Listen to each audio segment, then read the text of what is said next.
My name is Evelyn Carter, and I'm 32 years old. 7 years ago, my family threw me out of their house in the middle of the night because my sister told them I tried to seduce her husband. They didn't ask for my side.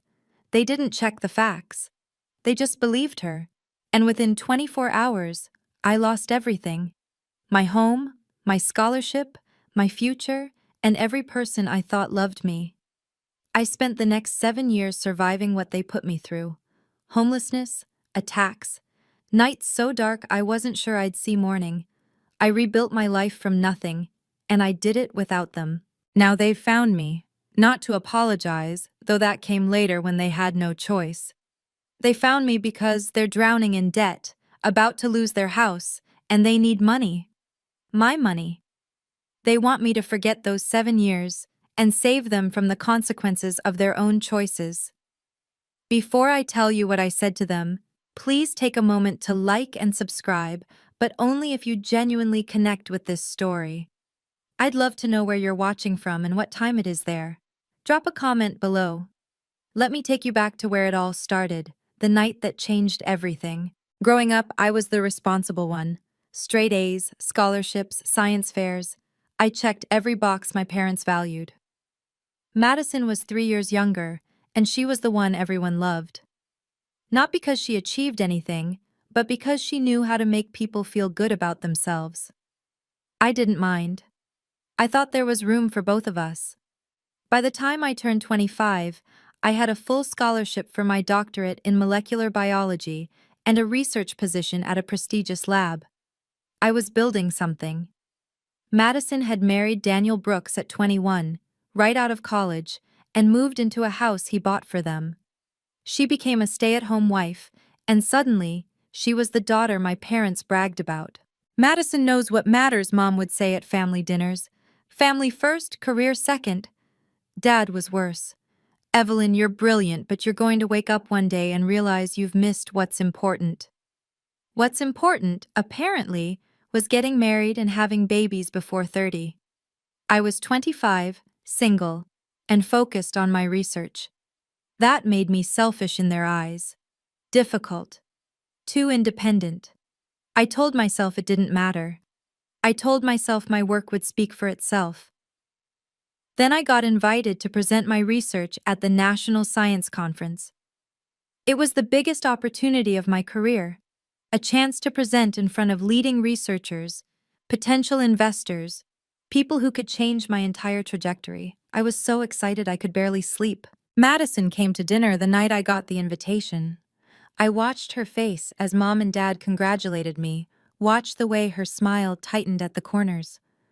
I didn't understand it then. I thought she was happy for me. I didn't realize she was calculating how to take it all away.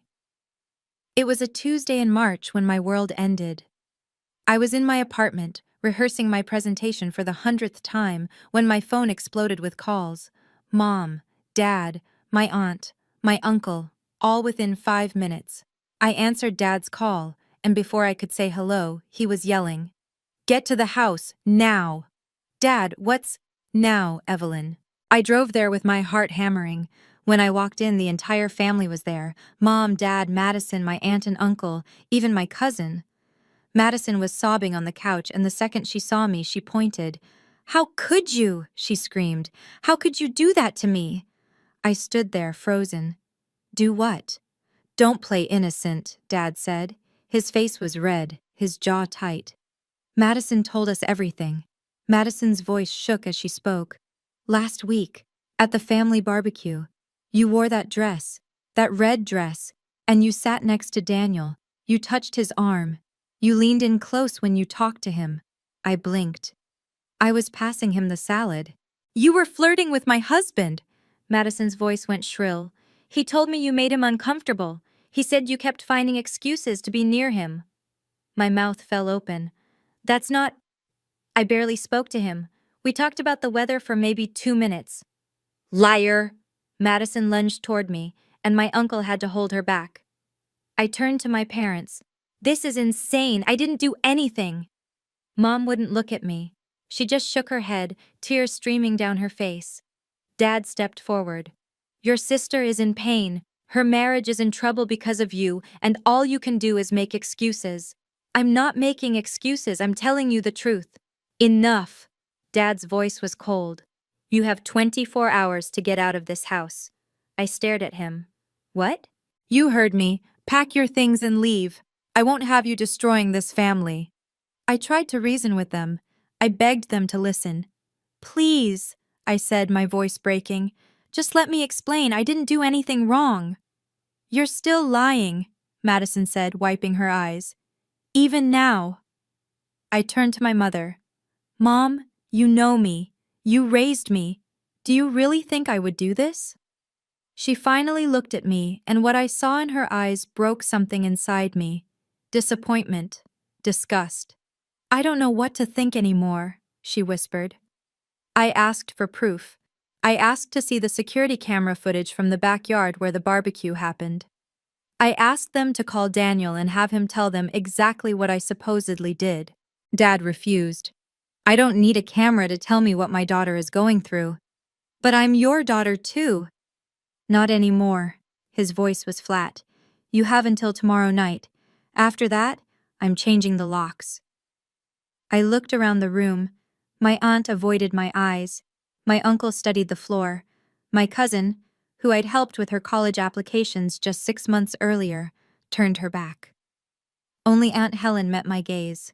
She opened her mouth like she wanted to say something, then closed it again. I left that house and went back to my apartment. I couldn't sleep. I kept thinking they'd call, that someone would realize this was insane, that cooler heads would prevail. No one called. The next morning, I went to campus to talk to my advisor. I needed to explain why I might miss some lab time while I sorted this out. But when I got there, my advisor's face was grim. Evelyn, we need to talk about your scholarship. My stomach dropped. What about it? Your father called the department head. He said there were concerns about your character. The committee is reviewing your funding. That's when I understood. My family wasn't just disowning me.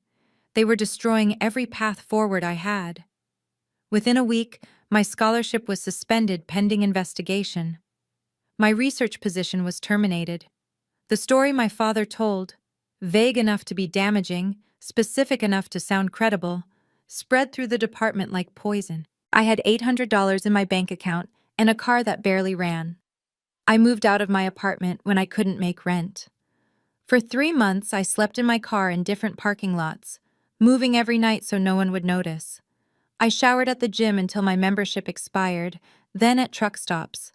I ate 1 meal a day, usually dollar menu items I could afford. I applied for jobs, dozens of them, but every application asked for references, and I had none. My family had been my entire world. My professors wouldn't return my calls. The few friends I'd had in grad school had heard the rumors and disappeared. I got a job washing dishes at a diner, then a night shift stocking shelves at a grocery store. I worked both, sleeping in my car between shifts, and still barely made enough to eat. The isolation was worse than the hunger. I'd go days without speaking to anyone beyond, "Can I help you?" and "That'll be $6." I started to forget what my own voice sounded like. I tried calling my mother once, 3 months in. She answered. I heard her breathing on the other end. "Mom?" I said. "It's me. I wanted you to know I'm okay. I didn't do what Madison said. I swear I didn't." Silence. "Mom, please. I'm sleeping in my car. I lost everything. Please just listen to me." She hung up. I sat in that car and cried until I couldn't breathe. Then I went to my shift at the grocery store because I didn't have any other choice. That's when I learned what it means to survive. Not live, just survive. Year 2 was worse. I'd finally saved enough to rent a room in a house with 5 other people. It wasn't much. A mattress on the floor, a shared bathroom, walls so thin I could hear every conversation. But it was shelter. I was working 3 part-time jobs by then: the diner, the grocery store, and weekend shifts cleaning office buildings. I was walking home from the late shift one night in November when I heard footsteps behind me. I walked faster. So did they. I didn't even see their faces. One of them grabbed my bag, and when I held on, the other one shoved me into the brick wall. My head cracked against it, and I tasted blood. "Let go," one of them said. I should have, but that bag had everything: my phone, my wallet, the $300 I'd saved for next month's rent. If I lost it, I'd be on the street again. I held tighter. One of them hit me. I fell, and they kicked me twice before ripping the bag from my hands. I heard them running, heard their laughter fading into the distance. I lay there on the sidewalk, bleeding, trying to remember how to breathe. That's when the car pulled up. A man got out, tall, mid-30s, wearing an expensive suit that looked out of place in this neighborhood. He knelt beside me. "Don't move," he said. "I'm calling an ambulance." "No." I tried to sit up. "I can't afford—" "I'll pay for it." His voice was calm, certain. "Just stay still." He called 911, then stayed with me until the ambulance arrived. At the hospital, he waited while they stitched the cut on my head and x-rayed my ribs. When the doctor left, he pulled a chair next to my bed. "I'm Frank Morrison," he said. "Tell me what happened to you."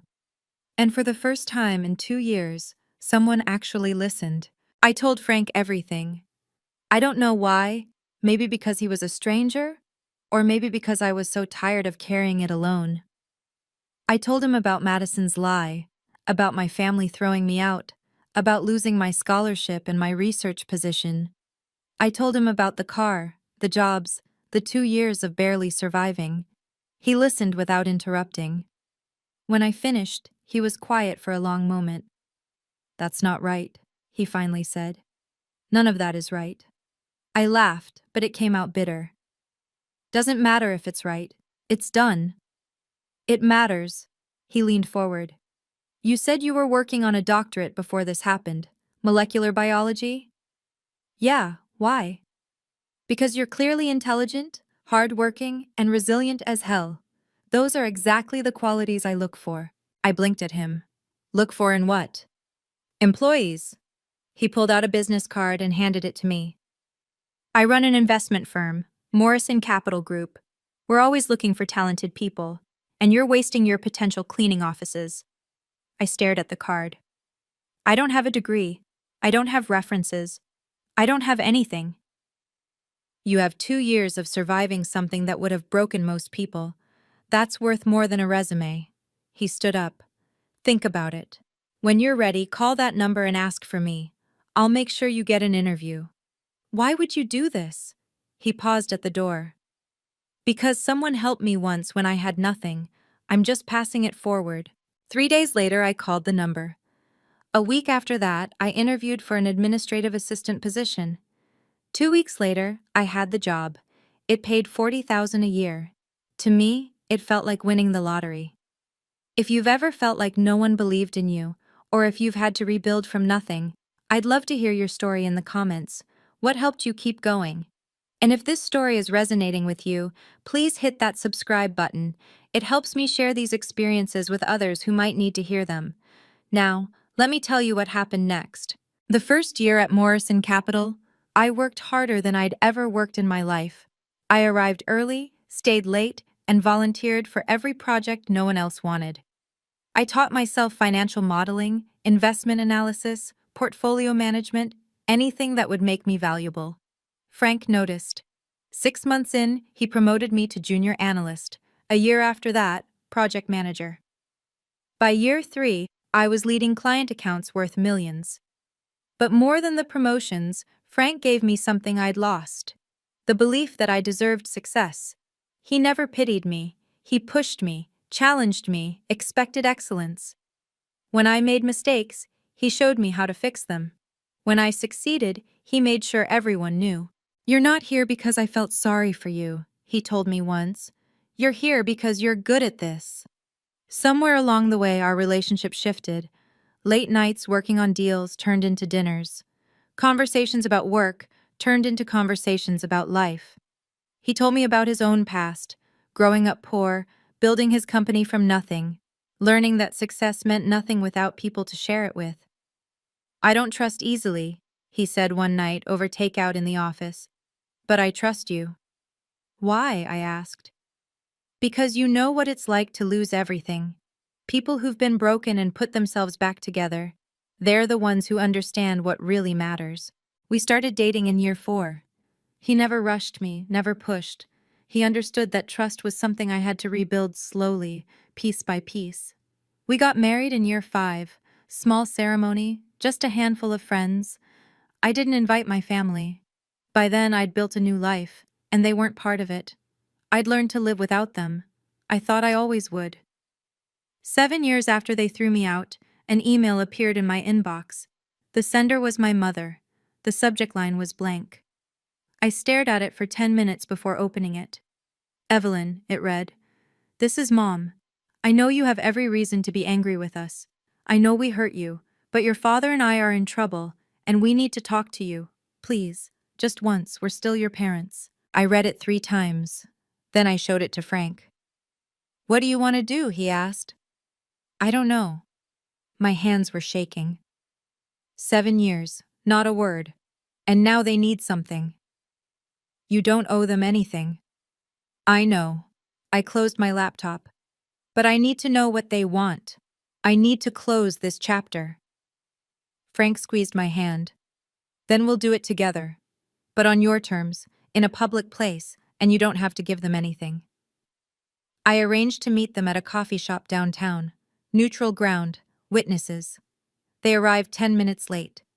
My father looked older, grayer, thinner, with lines around his eyes I didn't remember.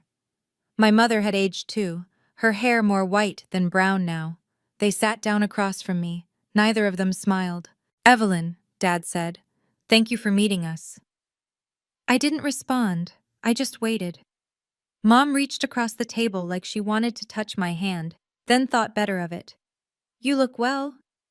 What do you want? I kept my voice level. Dad cleared his throat. We're in financial trouble. I made some bad investments. We're going to lose the house.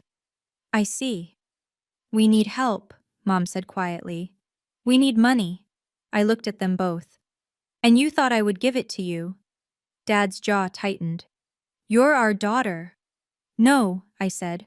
I stopped being your daughter 7 years ago. You made that very clear. We made a mistake, Mom said, her voice breaking. We know that now. A mistake. I let the word hang there. You threw me out based on a lie. You destroyed my scholarship, my career, my entire future. You didn't ask questions, you didn't investigate. You just believed her. Madison was our daughter too, Dad said. She was hurting. And I wasn't? My voice stayed calm, but I felt Frank's hand on my knee under the table, grounding me. I was sleeping in my car. I was eating 1 meal a day. I was attacked and robbed. Where were you then? Mom started crying. We didn't know. You didn't want to know. There's a difference. Dad leaned forward. We're going to lose everything. The house, our savings, all of it. We owe the bank $300,000. We're your parents, Evelyn. You can't just let us become homeless. Why not? I asked. You let me. That was different. How? He didn't have an answer. What about Madison? I asked. Where is she in all this? Mom and Dad exchanged a look. Madison and Daniel are divorcing, Mom finally said. She's living with us. She's not doing well. Not doing well how? She's depressed, drinking. She lost her friends when the marriage fell apart. Mom twisted her hands together. She made mistakes, Evelyn. She knows that. But she's still your sister. No, I said quietly. She's the person who destroyed my life because she was jealous. Those are not the same thing. Dad's face reddened. So you're just going to let us suffer? After everything we did for you growing up? Everything you did for me? I smiled, but there was no warmth in it. You mean the 25 years before you decided I was worthless? I'm supposed to be grateful for that? This is revenge, Dad said. Pure and simple. No, I said. This is consequence. 2 days after that meeting, an envelope arrived at my office. Inside was an invitation to my parents' 30th wedding anniversary party. Formal cardstock, elegant script, a venue I recognized as one of the nicest restaurants in the city. My phone rang an hour later. Mom. Did you get the invitation? She asked. I did.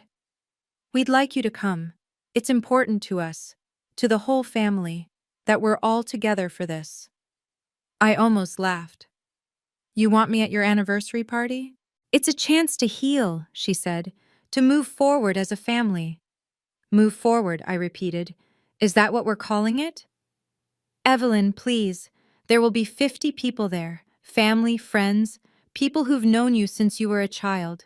It's time to put this behind us. Behind us. I looked at the invitation again. Who else will be there? Everyone. Your aunts and uncles, cousins, our friends from church. Madison will be there too. Of course she will. Mom's voice softened. She wants to apologize to you. She's been working on herself, going to therapy. She knows she hurt you. 7 years later, she's ready to apologize. Better late than never.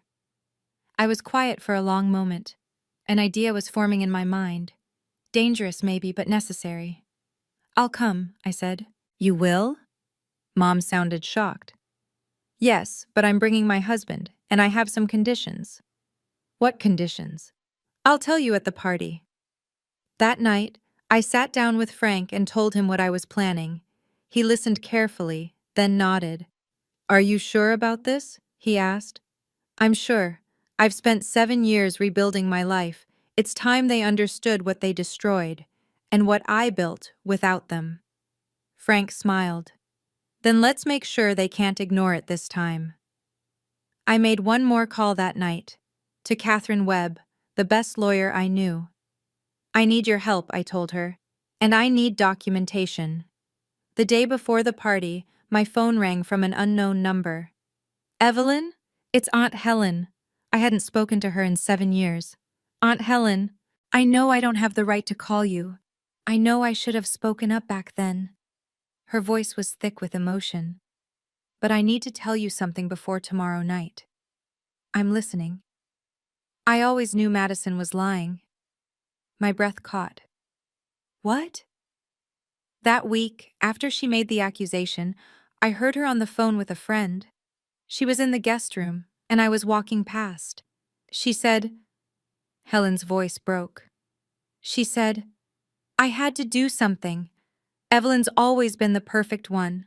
Mom and Dad worship her. I needed them to see she's not so perfect after all. I gripped the phone. You heard her admit it? I did. I even recorded part of it on my phone.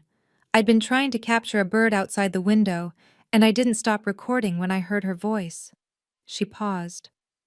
I should have said something then. I should have played it for your parents. But I was scared.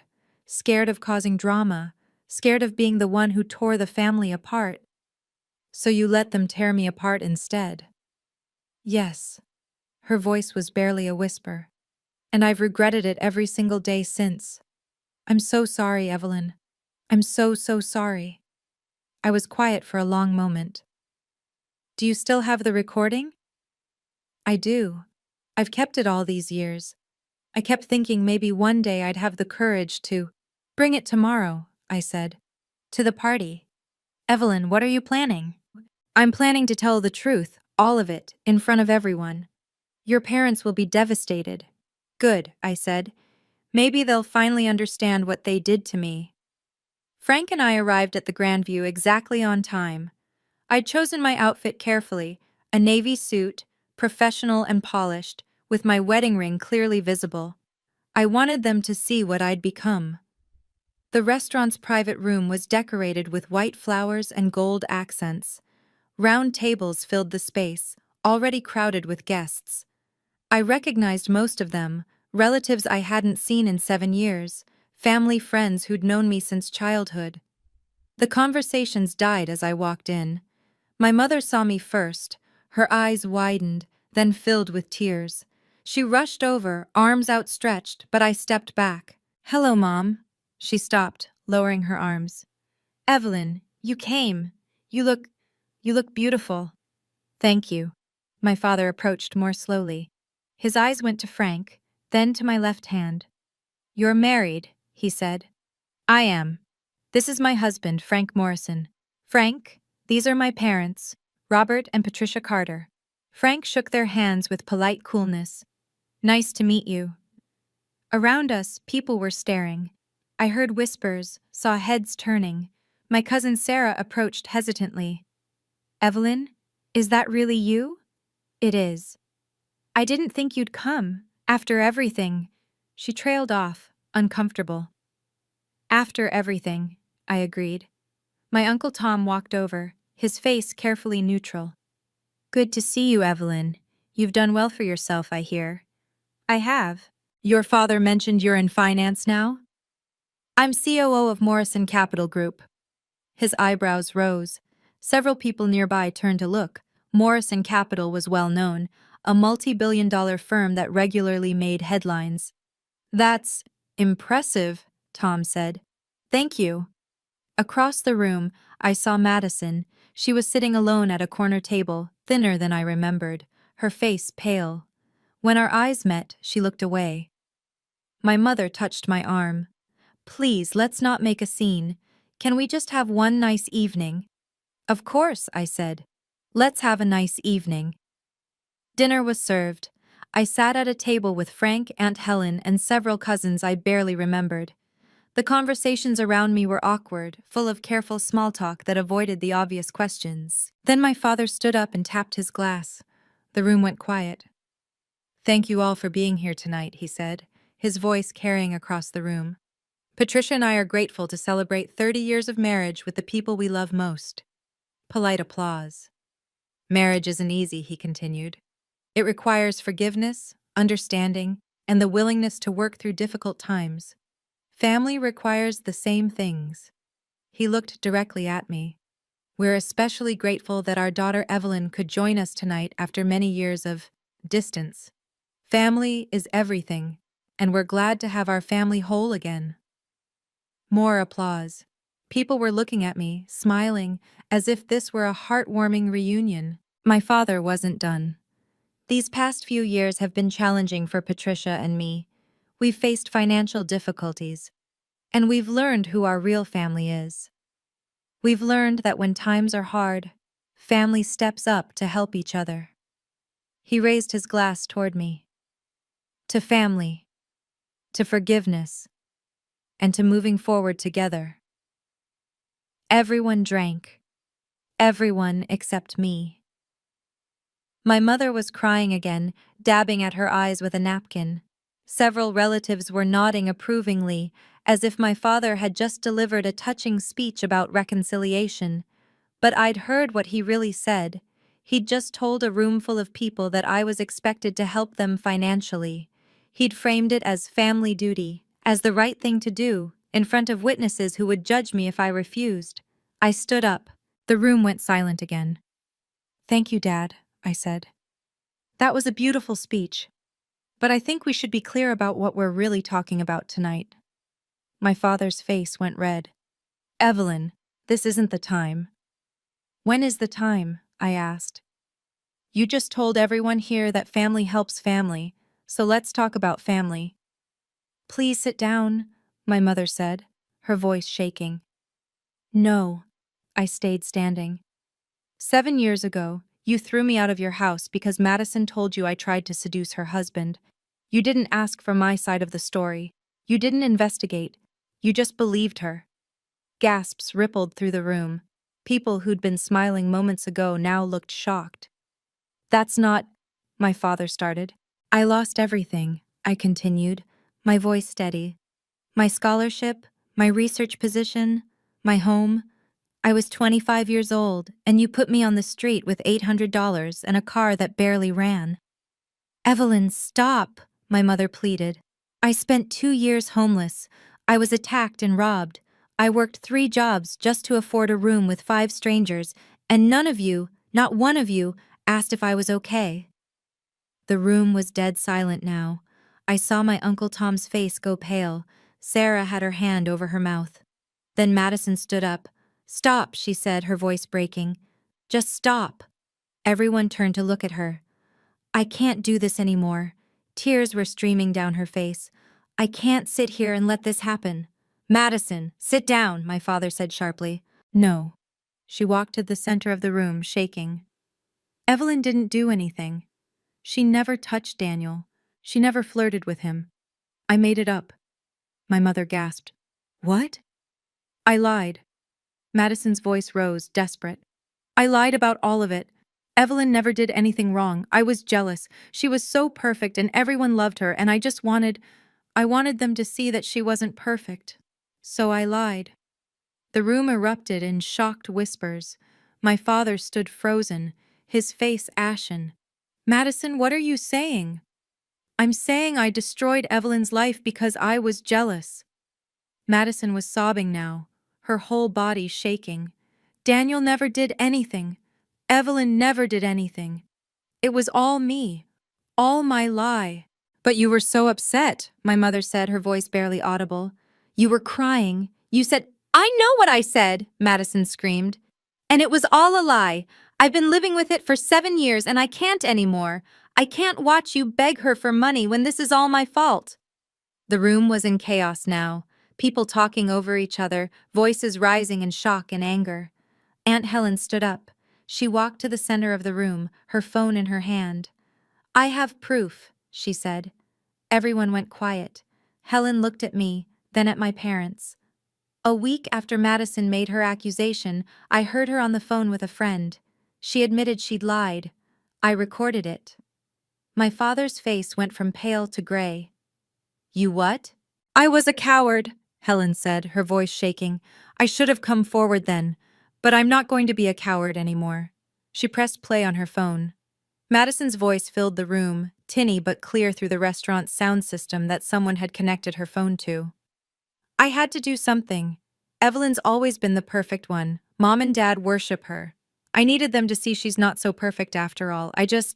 I exaggerated a little, made up some stuff about her flirting with Daniel. It's not like she can prove she didn't do it.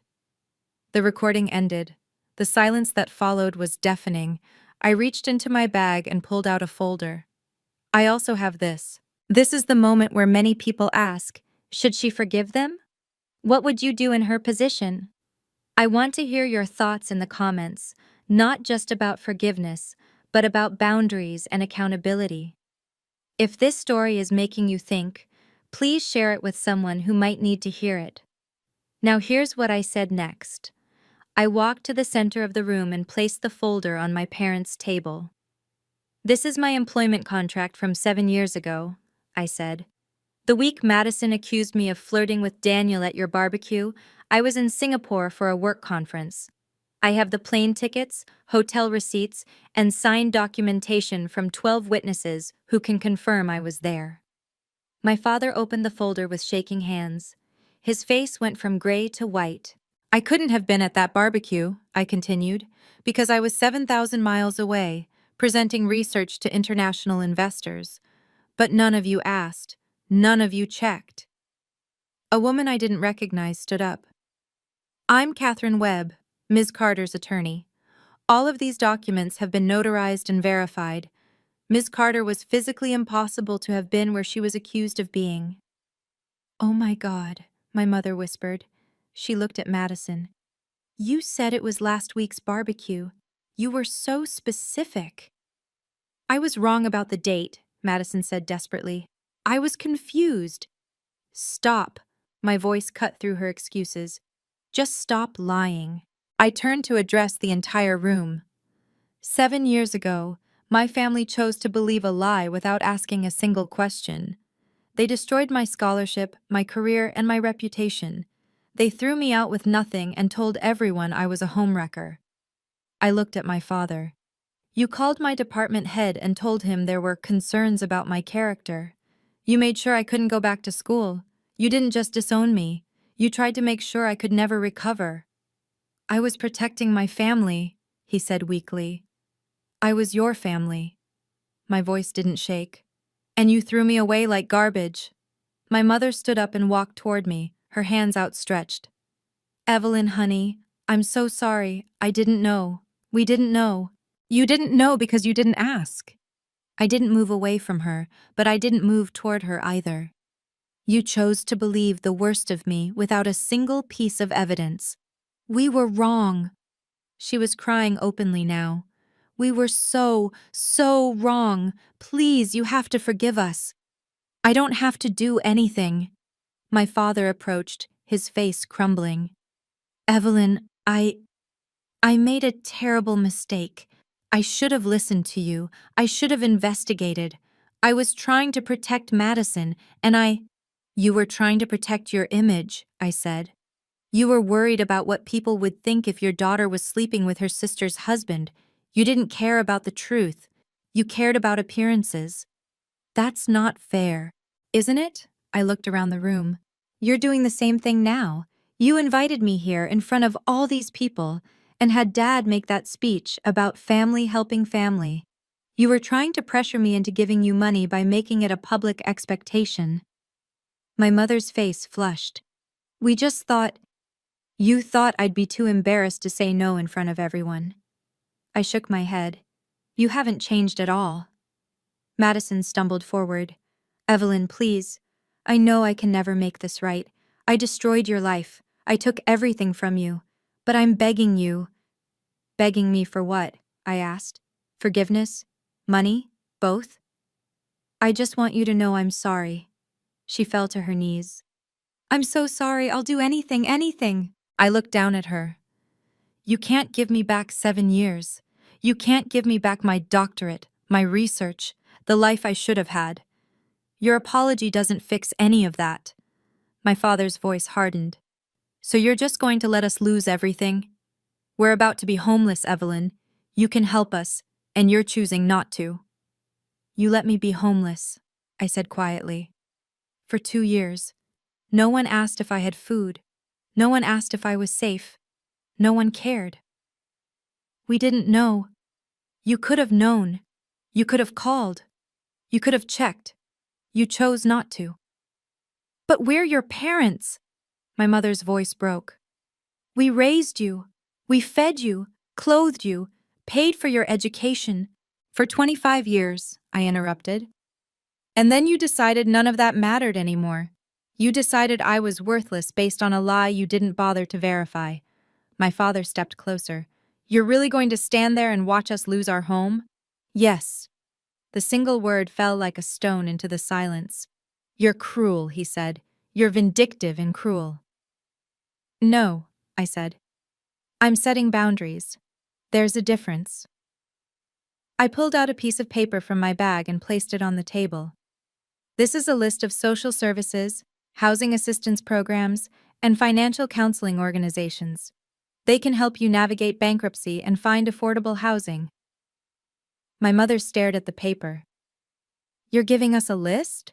I'm giving you resources, the same resources I had to find on my own when I was sleeping in my car. This is revenge, my father spat. This is accountability. I kept my voice level. You made choices. You chose to believe a lie. You chose to throw me out. You chose to destroy my career. Those were your choices, and these are the consequences. We're your family. You stopped being my family 7 years ago. I picked up my bag. You don't get to decide your family again just because you need something. Frank stood up and placed his hand on my shoulder. I think my wife has made herself clear, he said, his voice calm but firm. My Uncle Tom stood up. Now wait just a minute. You can't seriously expect— I expect nothing, Frank said. But since we're all here, let me make something very clear. 7 years ago, you all stood by and watched a 25-year-old woman get thrown out of her family for something she didn't do. Not one of you asked questions. Not one of you offered help. He looked around the room. My wife survived 2 years of homelessness. She was attacked. She was robbed. She worked 3 jobs just to afford a room in a house with strangers. And now that she's successful, now that she's built a life, you want her to hand over her money to fix problems she didn't create. She's family, my aunt said weakly. Family protects each other, Frank replied. Family asks questions before passing judgment. Family doesn't abandon someone based on a lie. He paused. You weren't family to her when she needed you. You don't get to be family now that you need her. My father's face was purple with rage.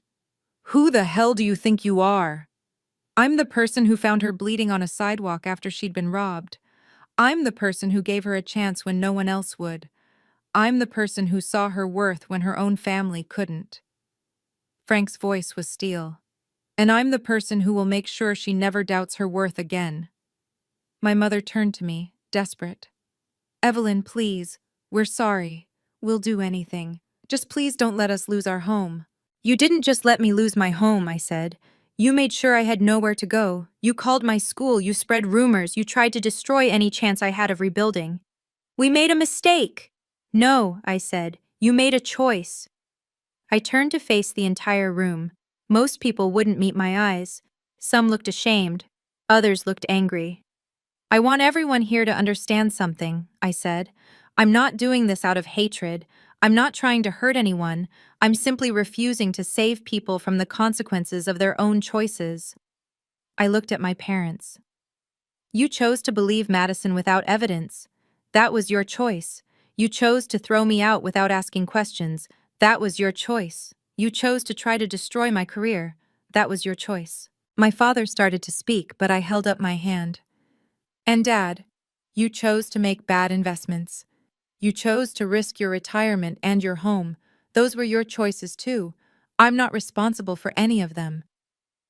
But we're family, my mother whispered. If you want a relationship with me in the future, here are my terms. I kept my voice steady. You handle your financial problems yourselves. You go to therapy, both individual and family. You learn to ask questions before making judgments. And you respect my boundaries. What does that mean? My father asked. It means I'm not your retirement plan. I'm not your safety net. I'm not the solution to problems you created. I paused. I'm willing to have a relationship with you someday. But it will be on my terms, not yours. And it will take time. Years, probably. Years?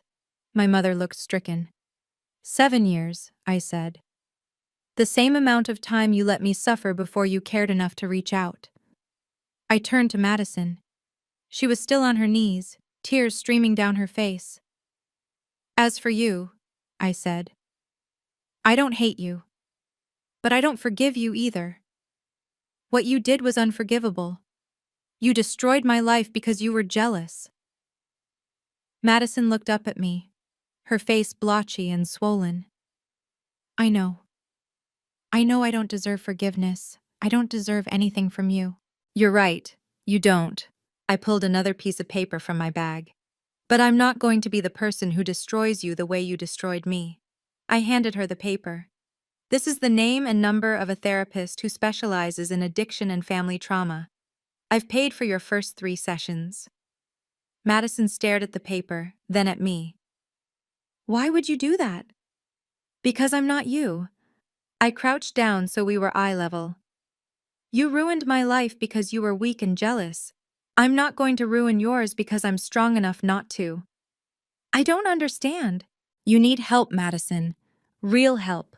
Not money, not someone to bail you out, but actual therapy to figure out why you did what you did. I stood back up. Whether you use it or not is up to you, but I've given you a chance. What you do with it is your choice. I'm so sorry, she sobbed. I know you are, but sorry doesn't fix what you broke. I looked at her for a long moment.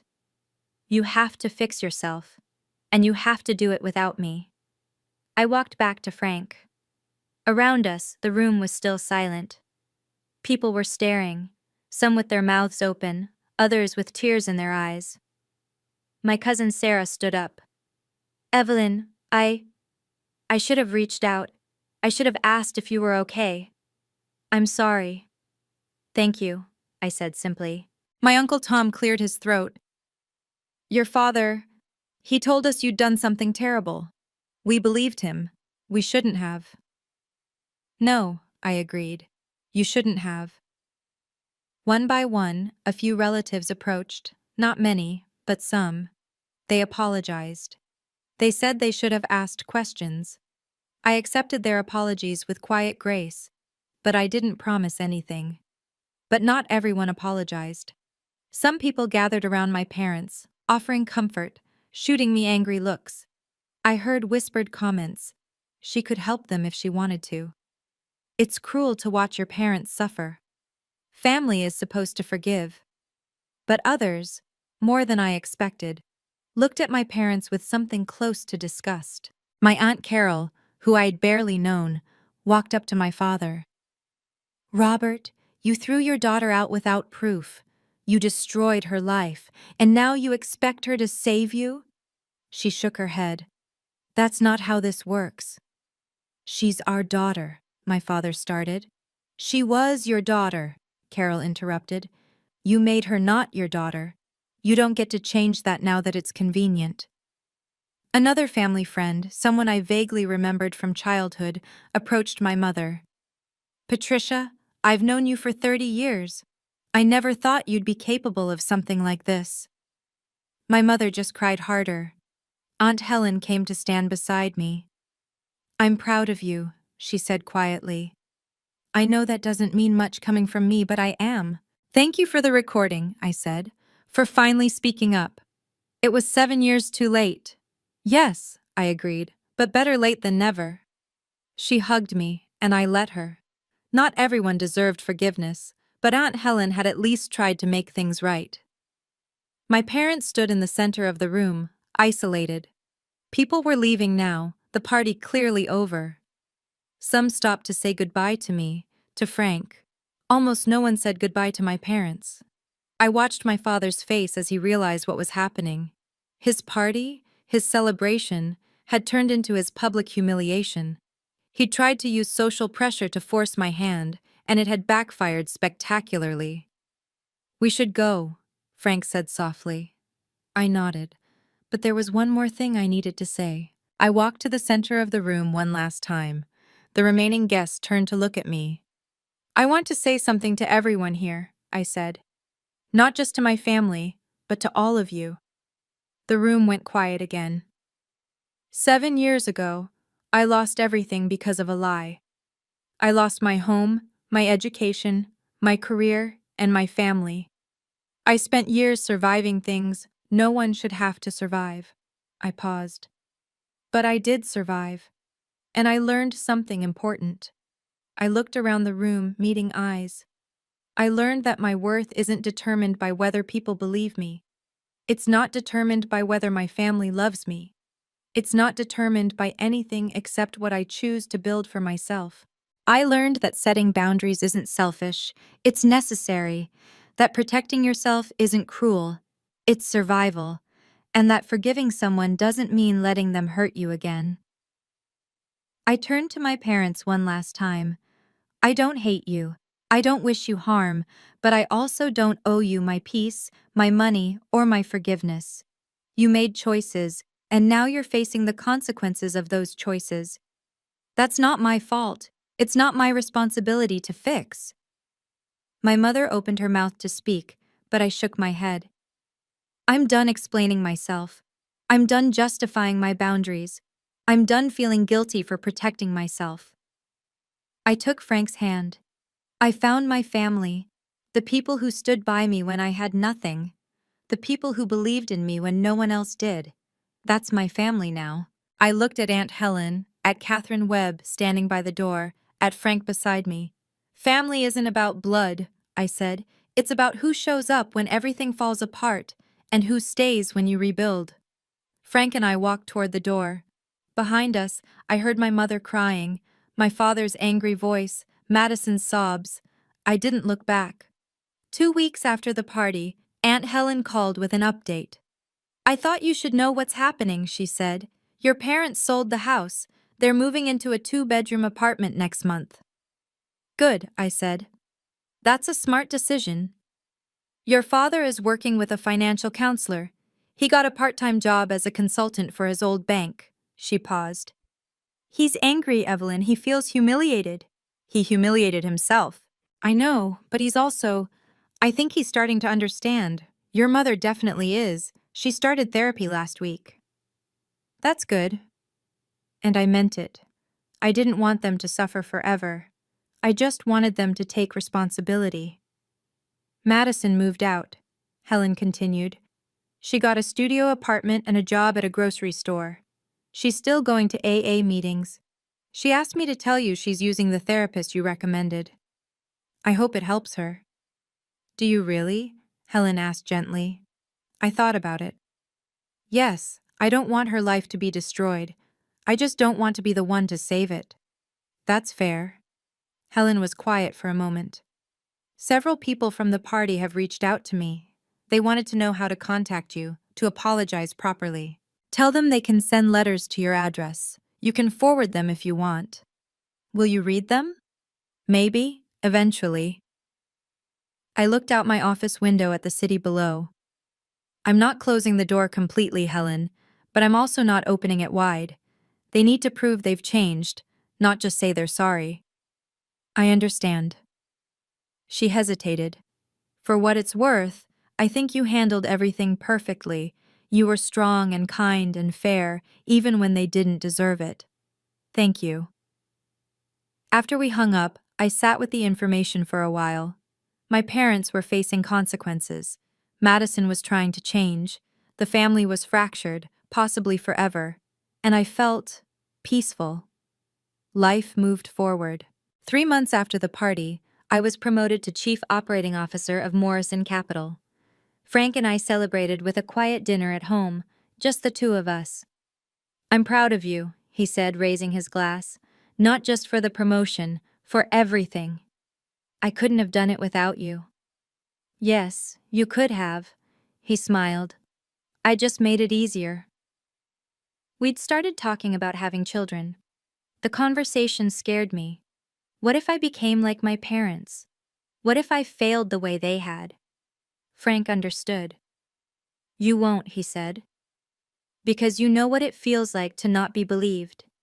You know what it feels like to be abandoned. You'll do everything in your power to make sure our children never feel that way. How do you know? Because that's who you are. I'd also started a new project, a scholarship fund for young people who'd been disowned by their families. I called it the Second Chance Foundation. We provided not just money for education, but also housing assistance, therapy, and job placement services. I don't want anyone to go through what I went through, I told the board at our first meeting. And if they do, I want them to have support I didn't have.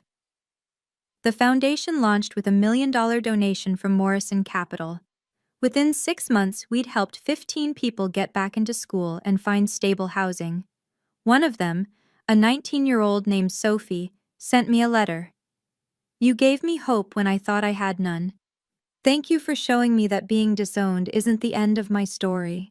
I kept that letter in my desk drawer. On hard days, I'd read it and remember why all of this mattered. I'd turned my pain into purpose. I'd built something good from something terrible. That felt like the best kind of justice. 6 months after the party, a letter arrived at my office. Handwritten, on simple stationery. From my mother. I stared at it for a long time before opening it. Dear Evelyn, it read, I'm not writing to ask for anything. I'm writing because I need you to know that I'm trying to change. I've been in therapy for 6 months now. Dr. Richards has helped me understand how deeply I failed you. I kept reading. I've learned that I was more concerned with appearances than with truth. I was more worried about what people would think than about protecting my daughter. I chose comfort over courage, and I will regret that for the rest of my life. Your father is changing too, though more slowly. He's working, paying down our debt. He's angry, but underneath the anger, I think he's ashamed. He should be.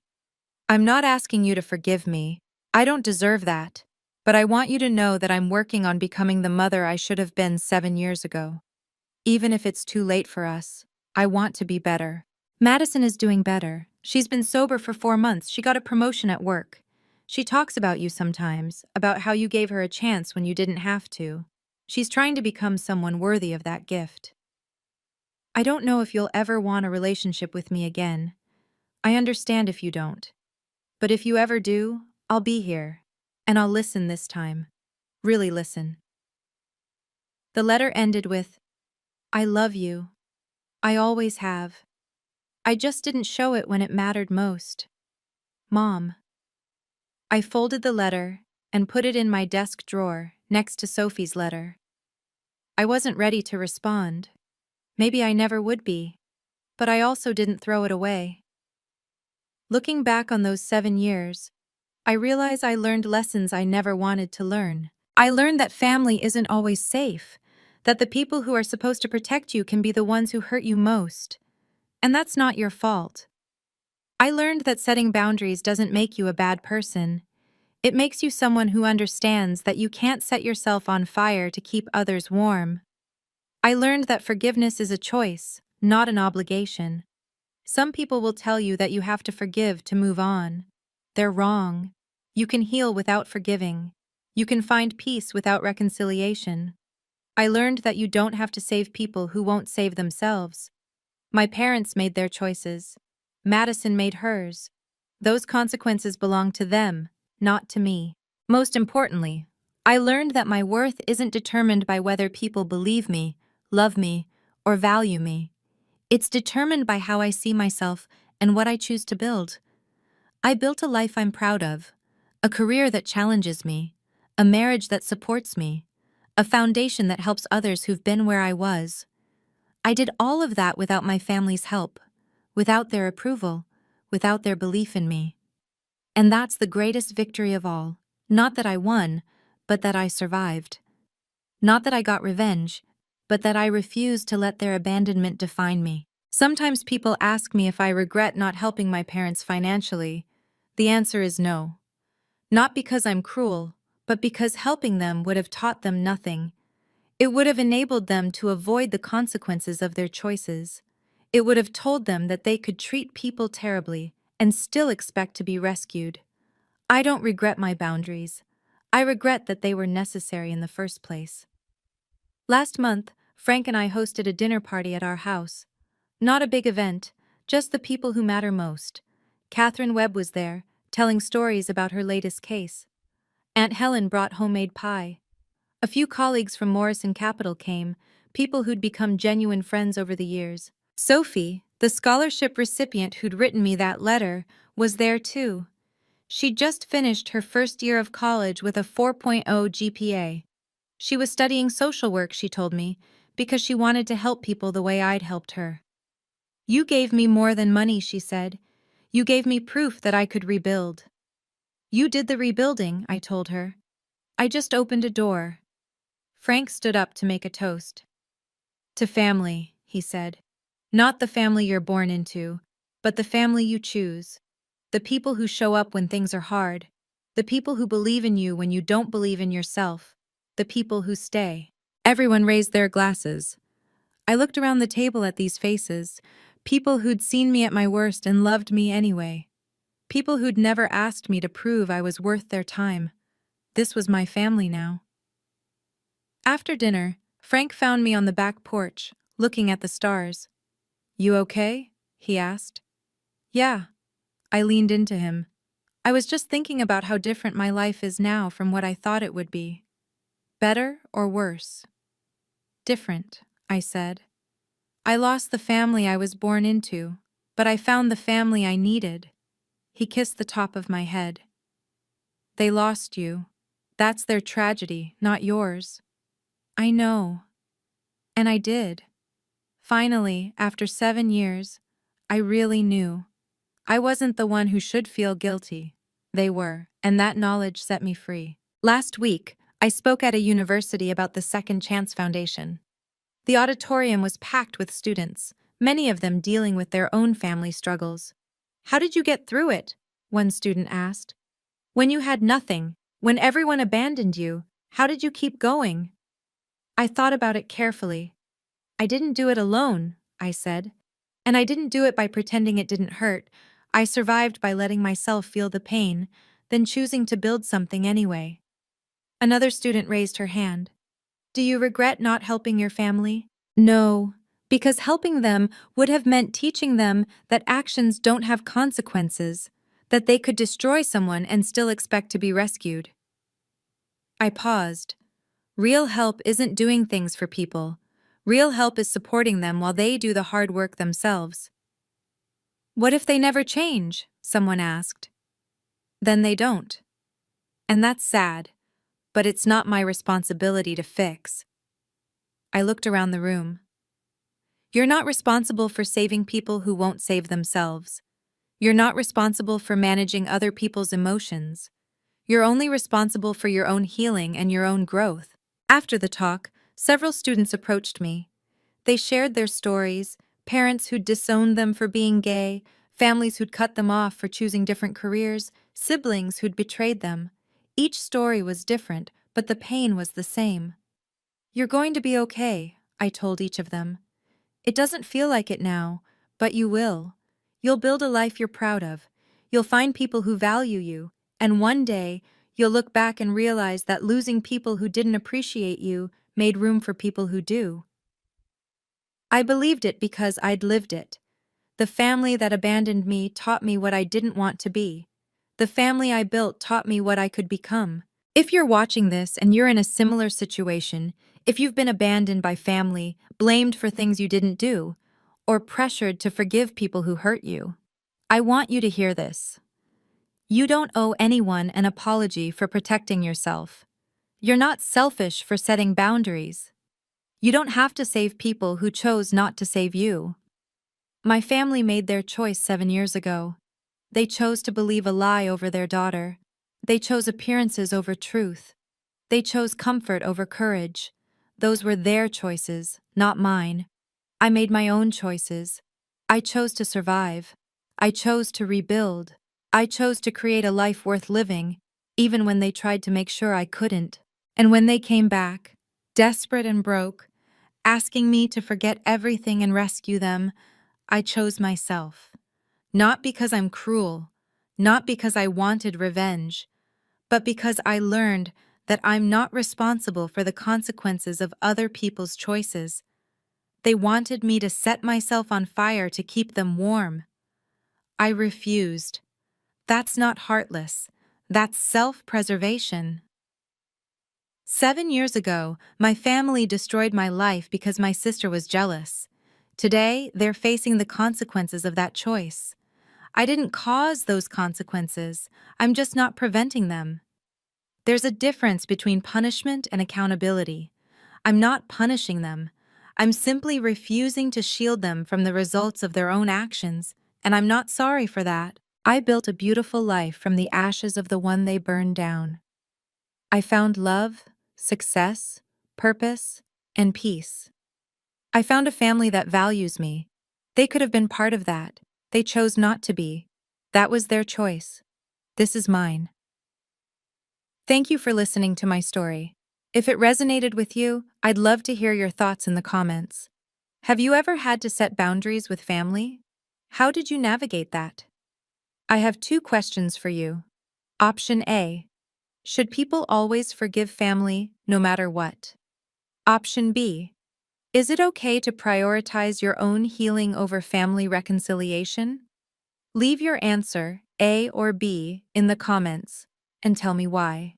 If this story helped you in any way, please share it with someone who might need to hear it. And don't forget to subscribe for more stories about resilience, boundaries, and finding your own path. Thank you for being here.